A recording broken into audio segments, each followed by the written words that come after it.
اللہ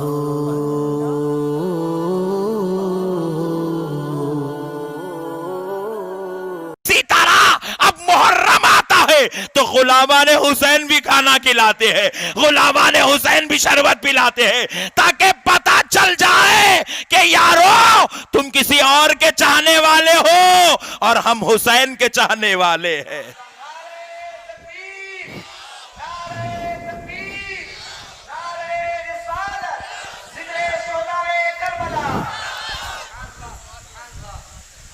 اب آپ لوگ اگر کھلائیں گے تو آپ ٹینشن میں مت آؤ، سمجھ جاؤ کہ آپ کو حسین سے محبت ہے۔ سبحان اللہ، حسین سے محبت ہے، اسی لیے آپ اپنے گھر میں کھانا پکاتے بھی ہیں، خود بھی کھاتے ہیں، لوگوں کو بھی کھلاتے ہیں۔ امام حسین کی محبت میں کھانا کھلایا جاتا ہے۔ اب اگر کوئی پوچھے فرض ہے، واجب ہے، قرآن میں کہاں ہے، یہ کہاں ہے، وہ کہاں ہے، یہ جاہلانہ باتیں ہیں۔ یہ سوال خود جاہلانہ سوال ہے۔ ذرا بھی اگر اس کو عقل ہے، تھوڑا بھی پڑھا لکھا ہے، رائے برابر کا بھی دینی علم رکھتا ہے، تو ایسا جاہلانہ سوال نہیں کر سکتا۔ یہ جاہلانہ سوال ہے کہ قرآن میں کہاں ہے، صحابہ اکرام کرے تھے کیا، اولیاء اکرام کرے کیا، انہوں ہوا کیا، ان کو دیے کیا، نعوذ باللہ یہ جاہلانہ سوال ہے۔ پیارے بزرگوں اور دوستو یاد رکھیے گا کہ اب اللہ رب العزت کہہ رہا ہے المودۃ فی القربہ۔ اب اگر امام حسین کی محبت میں اب اگر کوئی روتا ہے تو یاد رکھو، اب اگر اس پر کوئی فتویٰ جاری کرے کہ حسین کی محبت میں نہیں رونا چاہیے، حسین کے یاد میں نہیں رونا چاہیے، حسین کا غم نہیں کرنا چاہیے، تو یاد رکھو یہ قرآن کے خلاف جا رہا ہے، یہ قرآن کے خلاف جا رہا ہے۔ آپ پوچھے کیوں؟ جب محبت ہوتی ہے تو محبت والے سے پوچھو، بس وہ محبت میں اپنے معشوق کو یاد کر کے عاشق روتا ہے، اس کا غم بھی اس کو طاری ہوتا ہے، اس کی محبتیں بھی اس کو نصیب ہوتی ہے، اس کی یاد بھی اس کو آتی ہے۔ جب کسی کو پیار ہو جائے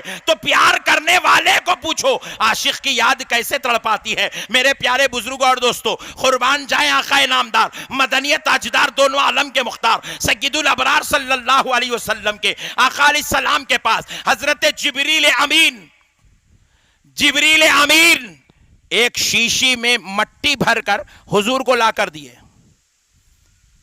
نبی پاک صلی اللہ علیہ وسلم نے وہ مٹی کو لیا۔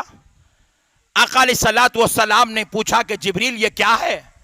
تو حضرت جبریل نے کہا کہ یا رسول اللہ یہ کربلا کی مٹی ہے، یا رسول اللہ یہ کربلا کی مٹی ہے، اور یہ وہ کربلا ہے جہاں آپ کا نواسا حسین شہید ہونے والا ہے۔ نبی پاک علیہ السلام نے مٹی کو دیکھا تو خدا کی قسم حضور کی آنکھ سے آنسو جاری ہو گئے۔ میں آپ سے پوچھتا ہوں، نبی کی آنکھ سے آنسو جاری ہونا یہ کس بات کی دلیل ہے؟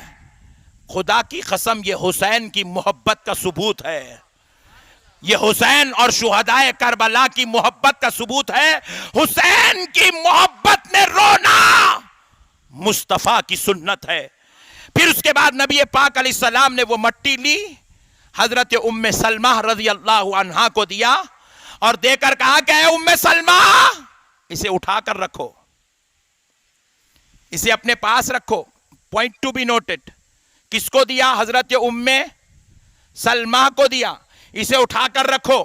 اور اے ام سلمہ جس دن یہ مٹی لال ہو جائے، خون بن جائے، سمجھ جانا میرا حسین شہید ہو گیا ہے۔ اللہ اکبر۔ اب ذرا غور کریں، رسول پاک علیہ السلام کی 11 ازواج مطہرات ہیں، شاید اس وقت 1 یا 2 زوجہ مطہرہ دنیا سے پردہ فرما چکی تھی، بقیہ ازواج مطہرات تو بقید حیات تھی۔ مولا امام حسین کی شہادت کا ثبوت اب اس مٹی کو بنایا گیا، حضرت جبریل نے لا کر دی۔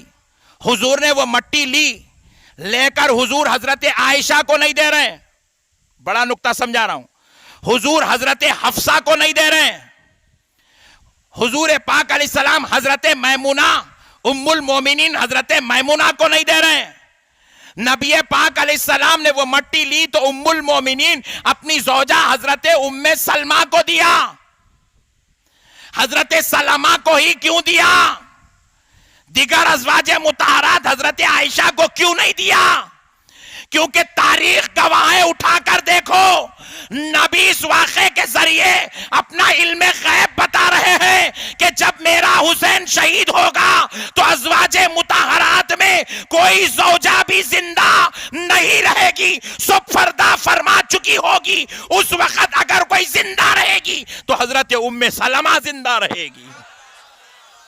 اسی لیے حضور نے حضرت ام سلمہ کو دیا، حضرت ام سلمہ کو دیا، اور پھر حضرت ام سلمہ حضرت امام حسین کی شہادت کے وقت ایک ہی ام المومنین بقید حیات تھی، وہ حضرت ام سلمہ ہے، اور پھر فرماتی ہے کہ جس دن ادھر کربلا میں واقع شہادت رونما ہوا، حضرت ام سلمہ خواب میں دیکھتی ہیں،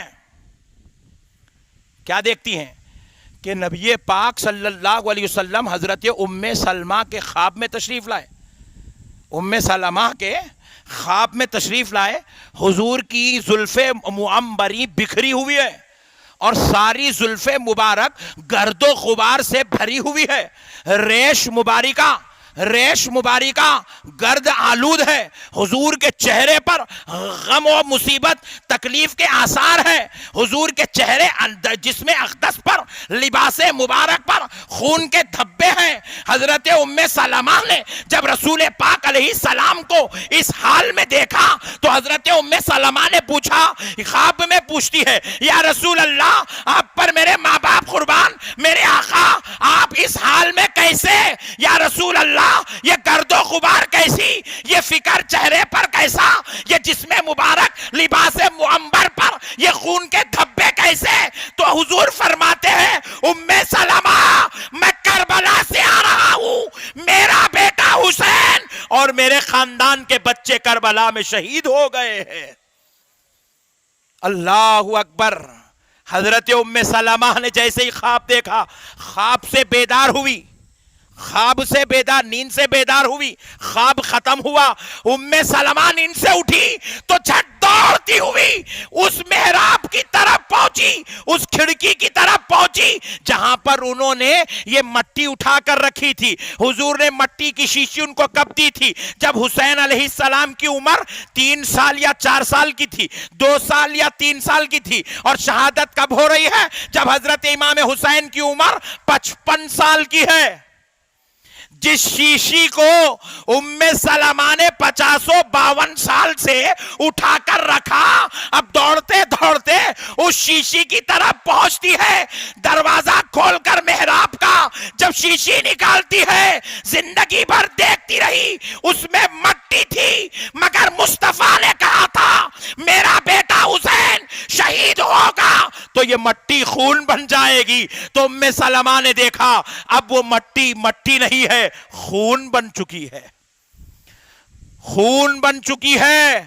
میرے پیارے بزرگوں اور دوستو، یہ ہے حضرت امام حسین رضی اللہ عنہ کی شہادت پر رونما ہونے والے واقعات۔ نبی پاک علیہ السلام نے اس لیے ام سلمہ کو دیا تاکہ پتا چلے دنیا کو کہ میں اس دنیا میں اس وقت بظاہر موجود نہیں رہوں گا، مگر میں جانتا ہوں میرا بیٹا حسین جب شہید ہوگا تو کوئی اور نہیں، ام سلمہ بقید حیات ہوں گی۔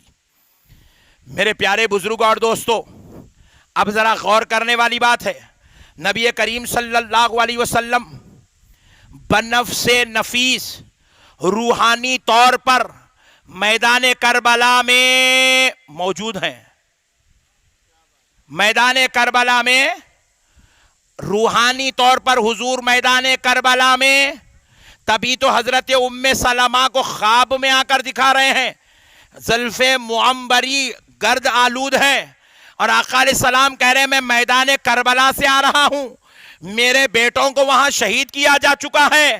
اب ذرا غور کرو پیارے بزرگوں اور دوستو، یہ غم حسین میں شریک ہے کہ نہیں ہے؟ غم حسین میں شریک ہونا، خدا کی قسم یہ مصطفیٰ کی سنت ہے، مصطفیٰ کی سنت ارزنی کی جائے۔ غم میں شریک ہونے کا مطلب یہ نہیں ہے کہ انگار بچھا کر اس میں ناچا جائے، غم میں شریک ہونے کا مطلب یہ نہیں ہے کہ ناجائز اور حرام حرکتیں کی جائے، غم میں شریک ہونے کا مطلب ہے کہ جلسے یاد امام حسین منایا جائے. غم میں شریک ہونے کا مطلب ہے حسین کے تذکرے کیے جائیں اور دو چار آنسو بہا کر اپنے دل کو تسلی پہنچائی جائے اور یہ ثبوت دیا جائے کہ اے حسین، قسم ہے رب ذوالجلال کی، ہم آپ کے اس غم میں آپ کے ساتھ برابر کے شریک ہیں. آپ اور میں تو غلام ہیں میرے بھائی. سرکار امام زین العابدین رضی اللہ تعالیٰ عنہ، کون ہے امام زین العابدین؟ امام زین العابدین حضرت امام حسین کے بیٹے ہیں. روایات میں آتا ہے، آپ کتاب اٹھا کر دیکھیں، مورخین نے لکھا ہے واقعہ کربلا کے بعد سے لے کر حضرت امام زین العابدین کے پردہ فرمانے تک کسی نے بھی امام زین العابدین کو مسکراتا ہوا بھی نہیں دیکھا. مسکراتا ہوا واقعہ کربلا کے بعد سے لے کے پردہ فرمانے تک. واقعہ کربلا کے وقت امام زین العابدین بمشکل 19 یا 20 سال کے ہیں. 20 سال کی عمر سے لے کر پردہ فرمانے تک امام زین العابدین کو کسی نے بھی مسکراتا ہوا نہیں دیکھا، بلکہ ہر دیکھنے والے نے امام زین العابدین کو ہمیشہ آنسوؤں کی چھڑی کے ساتھ دیکھا. تو ہر دیکھنے والا پوچھتا تھا، حضور آپ ہمیشہ کیوں روتے رہتے ہیں؟ آپ کی آنکھ سے آنسو جاری کیوں جاتے ہیں؟ آپ کپڑا پکڑ پکڑ کر آنسو پوچھتے، کپڑے بھیگ جاتے ہیں، بات کیا ہے؟ ہر نیا شخص پوچھتا تو امام زین العابدین فرماتے ہیں میرے نظروں کے سامنے کربلا آج بھی ویسے ہی موجود ہے کہ وہ واقعہ چند سال پہلے نہیں بلکہ ابھی میرے سامنے ہو رہا ہے. ابھی میرے سامنے ہو رہا ہے. ابھی میری آنکھوں کے سامنے امام علی اصغر کا لاشا موجود ہے. میری آنکھوں کے سامنے امام علی اکبر کا لاشا موجود ہے. میری آنکھوں کے سامنے علی اکبر کا لاشا موجود ہے. میرے پیارے بزرگوں اور دوستوں، شریعت کے مسئلے بیان کرنا بڑا آسان ہے، مگر دل میں حسین کی محبت کو بسا کر جواب دینا بڑا مشکل ہے. آج ہم سمجھے نہیں ہیں اہل بیت کو، اس کی وجہ سے آج ہم بدعقیدگی اور کی طرف قدم بڑھا رہے ہیں. اللہ اور اس کے رسول کو ناراض کرنے کی جرات و کوشش کر رہے ہیں. معزز سامعین کرام، آپ ذرا غور کریں، میں آپ کو لے چلتا ہوں کربلا.